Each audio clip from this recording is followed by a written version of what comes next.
All right, we'll go ahead and get started here. First off, thank you all for coming. Thank you to Black Drum Brewery for hosting us once again and kicking off our bowl festivities this weekend.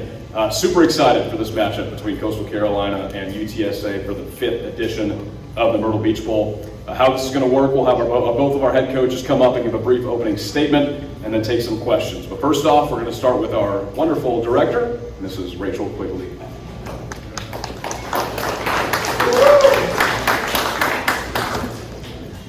Good evening, everybody. Thank you so much for being here. As Sam said, thank you to everybody at Coastal Carolina and UTSA. Your staffs have been absolutely fantastic to work with, and we're so excited to have you in the 5th edition of the Myrtle Beach Bowl. Hopefully everybody can hang around this evening after the press conference is over. We've got some appetizers and drinks, so please stay and spend some time with us. Thank you again for being here.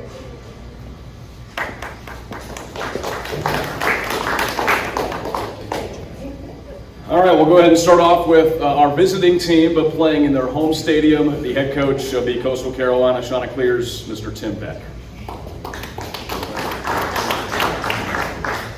Thank you. It's pretty awesome to be here. I'm excited to be home, even though we're their visiting team. I want to thank, obviously, Myrtle Beach Bowl, Visit Myrtle Beach, all the Chamber of Commerce, all the people and organizations that have put on this bowl, and we're excited. You know, I've always watched this and kind of jokingly sat around and said, man, it'd be awesome to be able to stay at home and play the bowl game, and here we are. We got a chance to do that. So we're really excited. Our football team is fired up, and we're looking forward to an unbelievable matchup against UTSA Monday morning, actually. So guys have been working hard, and we're super excited. So from there, I'll take questions. Anybody that has anything for me. Coach, you alluded to last week that there was a lot of guys that you were expecting that needed to step up and play because of the portal situation and the excitement those guys were bringing to the table. Just talk about how it's been in practice with those guys knowing the roles are being extended and how excited they are for playing Monday. Yeah, there's a lot of energy right now. A lot of the closer we've gotten to the bowl game, the more you see that, and the more confidence they're getting. Right now, they're getting more and more reps, and they're showing and executing at a higher level than they were when they first got put in there. Right, as they've seen the game plan, we put the game plan together, and they're starting to execute and have more confidence. And so our guys are excited. As I mentioned in my press conference, when you see a guy come off the bench and you see a guy come in, you have some of the veterans and older players rally around them, and that's happening right now. And it's fun to watch, really, to see our older players grasp it, and then to see the young player or the inexperienced player that's getting that opportunity. When he goes out there and executes, you see the smile on his face, you see the high fives, and so there's been a lot of energy and a lot of juice right now in practice. What have you seen from Tad Hudson in these latest practices? Yeah, again, the confidence level in him, right? He's getting rid of the ball quicker. He's knowing his reads faster. He's getting more acclimated to the receivers, right? The offensive line running backs are getting more acclimated to him, and so there's just been a more fluidity in practice, and so that just comes with overtime and reps. And again, you can see our guys lift him up. You know, it makes a good throw, and they're encouraging him, and it's been great leadership right now in a obviously a difficult time, because all of a sudden you're putting guys in that they haven't played with before, and so the big test, we'll see how he can handle it. Right, we're not going to be out there helping him in the game, so he's got to be able to handle that by himself. Coach, going off that point, Tad, how do you expect the game plan offense to be different now that he's in versus previous quarterbacks you see? What's your kind of perspective on that? Yeah, I mean, you can't change too much. The players know what they know. You've spent 5 weeks in fall camp. You spent 14 weeks during the season, and to think that all of a sudden in 2 weeks you're going to change the whole dynamic of it, I think you just got to be smart in how you use them and what we do with them, really. But everything, he's learned everything. He's always been in the quarterback meetings. He's been our third string guy. He's been back taking mental reps. And so I don't think anything's like foreign to him that he's trying to have to learn. I think it's, I think he's comfortable with the things. We just have to be smart on what we do with them. Do the players feel that they're kind of maybe missing out on the bowl game experience with not traveling anywhere, or are they happy to be playing here at their home stadium? They're actually excited. Believe me, they're very excited. I don't think one bit that they feel like they're not getting a bowl experience. I think the activities, I think being able to stay where we're staying, and what the bowl committee has put together, they're excited. They were fired up today in the meeting and excited to have the opportunity to still play football together as a team and to represent and to defend Myrtle Beach. Coach, how are you game planning for your running backs, given the new situation with Washington now in the portal? What's the game plan going forward, knowing that you've kind of got some of your guys that you were kind of leaning on not there now? Yeah, I mean, you gotta play it. I mean, you gotta hand the ball to somebody. So, you got Braden Bennett, we got Matt Pack. We have 2 running backs that are playing, and we use a variety of different guys in case of an emergency. We're getting ready. We have an emergency plan if we need to. You got a couple carries in you? No, knees. You don't. Toes, Knees are bad. You don't got no carries, huh? Yeah. Okay. Yeah. Coach, speaking of run game, obviously Zovan Lindsay, he announced he's going to be entering the draft. Yep. Obviously, that doesn't preclude him from playing this game. Is he still going to be suiting up for y'all? Is that his No, plan? he's not. No, he's not. Coach, I know you can't go into depth about the portal situation in terms of bringing guys in, but you have definitely been hot on a lot of guys right now. Just talk about the excitement of some of these guys that are looking at you and kind of what you felt you guys have done so far in the portal and guys being recruited to come here. Yeah, I think we're excited about the people that we're out recruiting and having the opportunity to bring in. The recruiting battles are recruiting battles. You're going to continually be battling schools all the way up until these individuals sign or they enroll, because they have a lot of options right now. And it's part of why some of them get in the portal, is to be able to exercise that option, to be able to see what's available for them. So, we're plugging away as a staff. We prepare and practice in the morning, and we recruit all afternoon and evenings, and pretty much been a revolving door. 3 or 4 guys every day come in, and so that's what it is. And so I like the guys we've had the opportunity to bring in. Can't really comment on them because we're still in that process, but our guys have done a really good job so far to date. Are some of those guys you have signed so far, are they at practice right now, just kind of watching and doing any of that stuff? No, they're not. Okay. I know some schools have done that. We didn't do that. Coach, talk a little about this. When you're talking to guys, recruiting them, bringing them in through the portal, what's your pitch to them? What are the things that you talk about, emphasize with them? Say they're looking at other Sun Belt schools. What's the differentiator you kind of? Yeah, I think number one, we have a great location. We sell that. We've talked about this before, you and I, but that's number one. Number two, great tradition. We're establishing and continue to build in terms of winning program, winning football. That we're a program on the rise. You got Chance Miller and the things that he's put together, President Benson, the things we put together. You can see the development in the facilities. You see the change in the game day atmosphere, the crowds. There's a lot of excitement right now to be here, and they have opportunity to come in and play. When you get 30 guys in the portal, there's open windows all over the place. So they have opportunities to come in and try to have to compete for jobs, to get playing time, to get film out there, and play in a really, really great location with a lot of great people and great players. Speaking of tradition and game day atmosphere, will you guys get to do your entrance that fans have gotten used to all season since you're the away team? I don't know. That's a good question. I'm not sure of that, to be honest. Coach, your thoughts on UT San Antonio and just kind of what you guys are planning for to see from them on Monday? Very well coached. I've known Coach for years. We were both high school coaches in the state of Texas. Who would have thought, right, Coach, that we'd be playing in Myrtle Beach in a bowl game all those years ago? But great coach. He's going to have a very physical football team. They don't beat themselves. We got to beat them, and they're going to run the football. And they're going to play really good defense. They're going to swarm to the ball and tackle and stop the run. And so it's going to be a war out there. And we've talked about that over and over with our football team. That you got to come out and be tough against this football team, because Coach is going to have them ready to play, and They're a good football team, and they've gotten better as the season's gone on, and they're playing some of their best football right now. Okay, one more question, Coach. All good? All good? Coach. All right, Thanks, thank Coach. you, appreciate it. Thank you.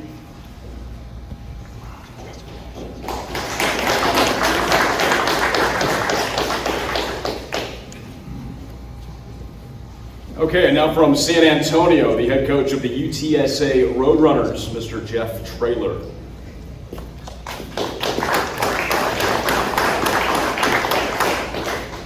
Thank y'all. Appreciate y'all having us.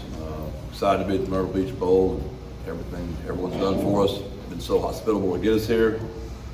Tons of respect for Coastal, rich tradition, and also have a lot of respect for Coach Beck.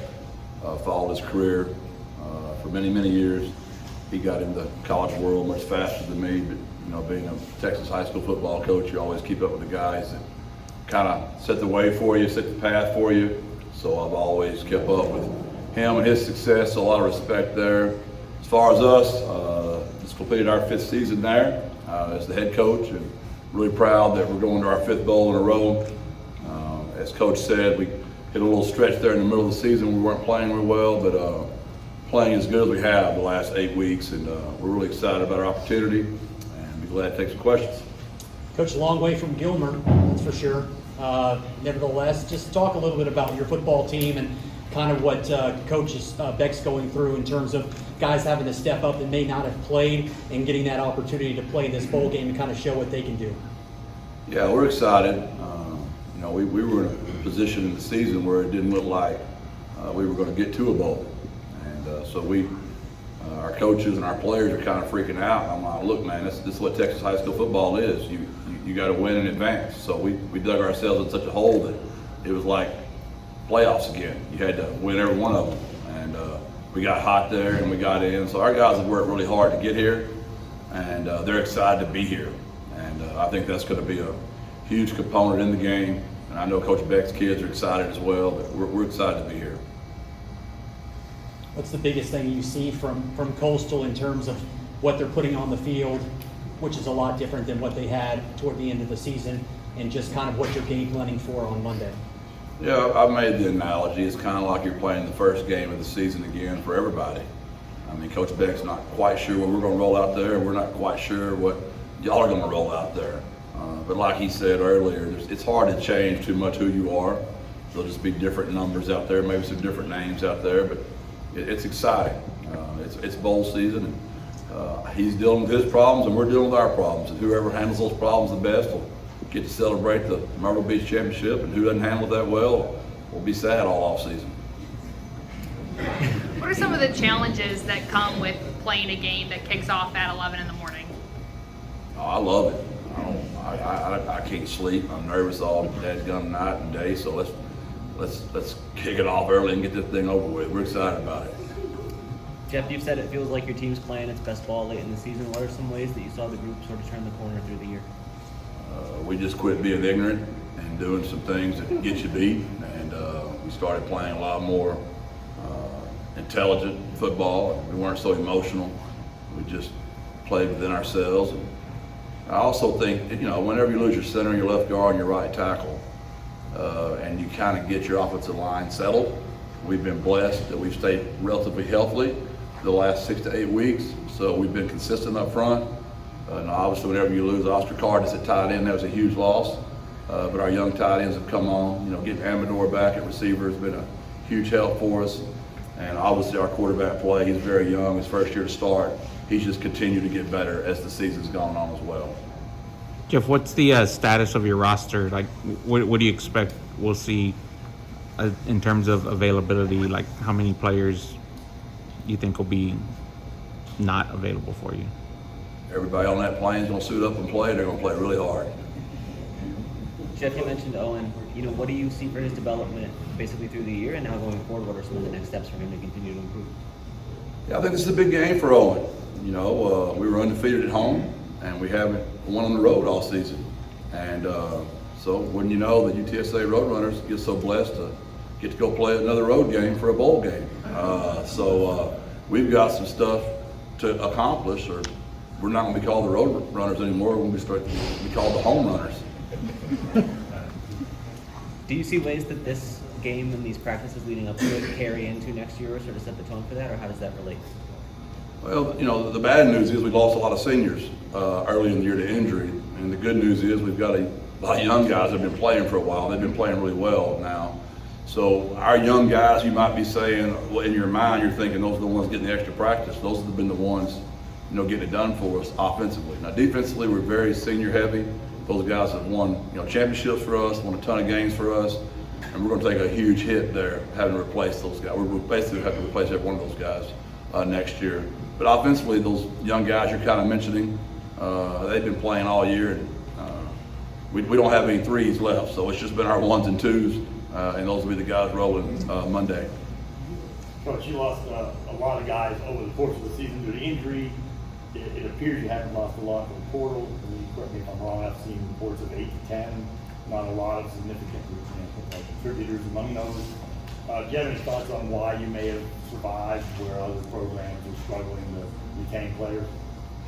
We've been extremely blessed. We've been there 5 years. We've lost 3 players that have been huge contributors, and we're excited for those 3 kids that are still playing. We're excited for those guys. San Antonio's an amazing city. We have an unbelievable university. We have collectives that work really hard to help our guys get as much money in their pocket as they possibly can. We don't have the money, obviously, those guys are being offered at those P4 schools. But we're just trying to make it where it's worth it to stay for them. And we've been blessed. And we've had, a couple that have gotten in that we tried to keep them from getting in. They did their best to talk them into staying for us. But the ones you mentioned, I'm happy for them, though. And I'm happy for all those kids, even the ones, but those 7 or 8 that they weren't in the 2 deep, or maybe they were in the 2 deep, but they weren't playing as much as they wanted to. That's where the transfer portal is good. Those guys want to go play somewhere. And they've been managing official visits all week and still coming to practice, being a scout team. Some will be in the 2 deep in the game. And they just have wonderful attitudes about it. And I'm not going to sit here and pretend like I'm loving all this, but we are trying to embrace it and make the best out of it we possibly can. And I meant what I told JJ. The ones that are on the plane will show up and play, and they're going to play their tails off. And I'm excited to watch them play. Jeff, what went into the decision to let those guys in the portal still come to the bowl? Because they wanted to, and they were handling it right. I've said this numerous times, and I hate to get on another soap opera chant here, because I don't want to sound like I'm being negative. The kids didn't mess this up, man. The adults did. We're the ones that put them in a bad place. These kids want to be here with their teammates and play in the bowl game. But we've got it where they also want to go play, and because of the academic calendar, they're trying to work in between finals, and they got to get ready before they play in January, their next school. And it's not a complicated fix. We've either got to get the football schedule aligned with the academic calendar, or we've got to get the academic calendar in line with the football schedule, and then this won't be, no way I'll be talking about the kids the way we're, in my opinion, kind of painting them in a bad light, which I just don't see it that way. Is there a way you have to balance doing right by those guys who are entering the portal but have done it the right way versus getting reps for guys who are going to be here to help you next year? There's always that balance as a coach. You're always trying to balance that exact thing. You're always trying to take care of kids, but you're also trying to take care of your team at the exact same time. That's what keeps coaches up at night, and that's why I wear this ball cap, because I have no hair underneath this hat. Did you pull it out? Did you pull the Hair? hair out? No, my wife probably did, but it wasn't me. No, it was just strictly stress of being a Texas high school football coach, and then when you become a head coach, COVID hits, and then the transfer portal, NIL. It's been a wonderful 5 years. Jeff, 5 straight years of bowl appearances. What does that mean to this program? Yeah, we're fired up about it. I mean, UTSA, we've only been playing football 14 years. And so it's hard to believe that I've been a head coach at a university, and I've already been there, a third of the whole career of the entire university as far as the football team playing. And it means a lot. We've got, like my linebacker, Jamal Ligon, who will be wearing number 0. When we recruited him, he's been here every game. Danye Taylor, number 7, my nickel. And those single digits are a big deal to us. We vote for those things. In a time where you're doing everything you can not to lose kids in the portal. We're still old school as heck. We're voting for our numbers, and it means the world to me. So many of them that have just started with us and they're ending with us, and they've been in a bowl game every single year they played, and we're very proud of that. All good for Coach? Thank y'all. God bless. Birds up.